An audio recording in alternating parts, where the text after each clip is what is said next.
आप देख रहे हैं अल्फा डिफेंस हिंदी में आपका स्वागत है।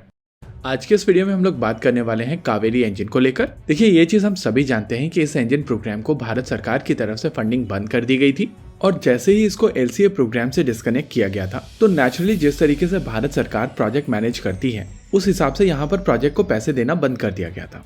हालांकि जो लोग डिफेंस रिसर्च को समझते हैं उनको ये पता था कि कावेरी इंजन प्रोग्राम एक ऐसे स्टेज पर है जहां पर इसको अबैंडन करना एक अच्छा फैसला नहीं होगा और इसी वजह से पहले ड्राई कावेरी इंजन को एक एप्लीकेशन के साथ में पुश किया गया और अब भारत सरकार को कन्विंस करने की कोशिश की जा रही है कि कावेरी एरो इंजन को, जी हाँ उस इंजन को जिसमें आफ्टर बर्नर है, उसको एलसीए तेजस मार्क 1 के साथ में इंटीग्रेट किया जाए। अब यहाँ पर डीआरडीओ के जो साइंटिस्ट इस एफर्ट में इन्वॉल्व थे उनकी कोशिशें रंग लाई हैं और भारत सरकार इन साइंटिस्ट को मौका देने वाली है कि वो अपना केस प्रेजेंट करें और इसी वजह से इन लोगों की तरफ से कुछ ग्राउंड वर्क करना शुरू कर दिया गया है। देखिए, कावेरी इंजन को जब बनाना शुरू किया गया था तब से अब तक देश में बहुत सारी टेक्नोलॉजी इंप्रूव हो चुकी है और अगर इस इंजन प्रोग्राम को आज फंड्स मिलना शुरू हो जाएंगे तो केवल कंपोनेंट रिप्लेसमेंट से ही इस इंजन की परफॉर्मेंस काफी हद तक बेहतर हो जाएगी। देखिए, कावेरी के साथ में इस समय दो परेशानियां हैं। एक, इसका वजन लगभग 100 किलोग्राम ज्यादा है और दूसरा, इसका मैक्सिमम थ्रस्ट 73 किलो न्यूटन्स का है।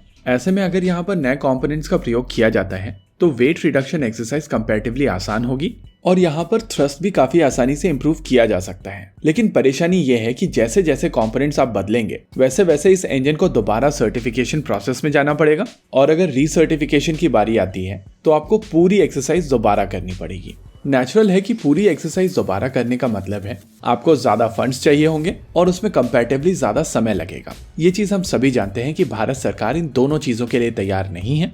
लेकिन जिस चीज को लेकर भारत सरकार तैयार है वह है आमका में जाने वाले इंजन को लेकर और ये चीज हम सभी जानते हैं कि वो इंजन जॉइंट वेंचर के तौर पर बनेगा जहां पर भारत और फ्रांस मिलकर एक 120 किलो न्यूटन क्लास का इंजन बनाएंगे जिसमें अडेप्टिव साइकिल का प्रयोग किया जाएगा और इस एक्सरसाइज के दौरान भारत में जेट इंजन को बनाने के लिए पूरी तरीके से इंफ्रास्ट्रक्चर बना लिया जाएगा और इसी इंफ्रास्ट्रक्चर का प्रयोग करते हुए ये इंजन भारत में ही सर्टिफाई कराया जाएगा। एक बार टेस्ट बेड और सर्टिफिकेशन प्रोसेस भारत में सेट हो जाएगा उसके बाद कावेरी इंजन को काफी आसानी से रीसर्टिफाई कराया जा सकेगा और इसी चीज को ध्यान में रखते हुए इस समय डीआरडीओ काफी ज्यादा होपफुल है कि इवेंचुअली एलसीए तेजस इंडिजिनस कावेरी इंजन से पार किया जा सकेगा और भारत पूरी तरीके से फाइटर जेट कैटेगरी में आत्मनिर्भर हो जाएगा।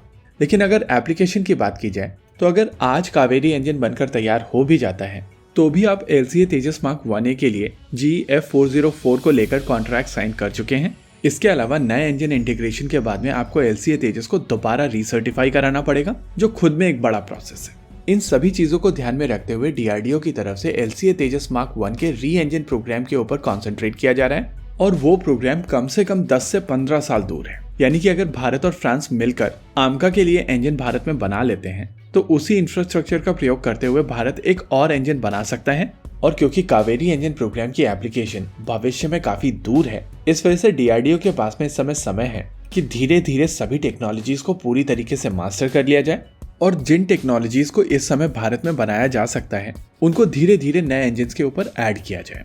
एक ऐसी ही टेक्नोलॉजी है थ्रस्ट वेक्टरिंग जो थ्रस्ट को चैनलाइज करके आपके फाइटर जेट को और बेहतर मनूवर करने की क्षमता देता है और डीआरडीओ की तरफ से रिसेंटली इसी टेक्नोलॉजी के ऊपर काम शुरू किया गया है।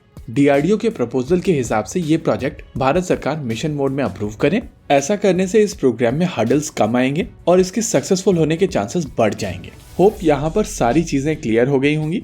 इसी के साथ आज के इस वीडियो में रखते हैं केवल इतना ही। वीडियो को अंत तक देखने के लिए धन्यवाद। देखते रहिए अल्फा डिफेंस। जय हिंद।